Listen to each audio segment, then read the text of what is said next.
Hi viewers, welcome to our channel. Today என்ன ஸ்பெஷல்னா 10 மினிட்ஸில் செய்யக்கூடிய ஒரு அருமையான சேமியா பால் பாயசம் தான் செய்ய போகிறோம்.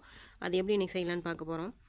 தண்ணி கொதிச்சதும் இந்த வறுத்து வச்சுருக்க சேமியாவை எடுத்து இதில் ஆட் பண்ணிக்கலாம். சேமியா வேகட்டும். சேமியா பாருங்கள், இப்போ நல்லா வெந்துருச்சு. நெய்யில் நம்ம ஆல்ரெடி வறுத்து போட்டனால நல்லா பூ மாதிரி வெந்துருச்சு. இப்போ இந்த ஸ்டேஜ் நம்ம தேவையான அளவு சர்க்கரை ஆட் பண்ணிக்கலாம்.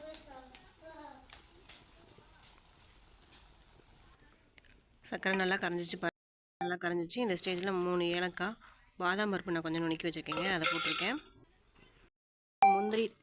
முந்திரி திராட்சை எல்லாம் ஆட் பண்ணதுக்கப்புறம் நம்ம ஆல்ரெடி பண்ணி வச்சுருக்க பாலை வந்து ஆட் பண்ணிக்கலாங்க.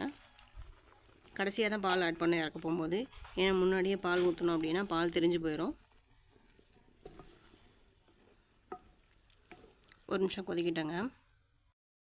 இப்போ பாருங்கள், பால் ஊற்றி நல்லா கொதி வந்துருச்சு. இப்போ இந்த ஸ்டேஜில் இறக்கிக்கலாங்க. பாயசம் அவ்வளோதாங்க, ரெடி ஆகிடுச்சு. நீங்கள் எவ்வளவோ பாயசம் வச்சுருப்பீங்க, ஆனால் இந்த மண்பானையில் சமைச்சு பாயசம் சாப்பிட்டு பாருங்கள், அதோடய டேஸ்ட்டே நல்லாயிருக்கும். நாங்கள் ஒரு 10 மினிட்ஸில் அருமையான ஒரு சேமியா பால் பாயசம் ரெடி ஆகிடுச்சுங்க. இது உங்கள் வீட்டில் நீங்களும் செஞ்சு குழந்தைங்களுக்கு கொடுங்க, பெரியவங்க எல்லாருமே சாப்பிட்லாம்.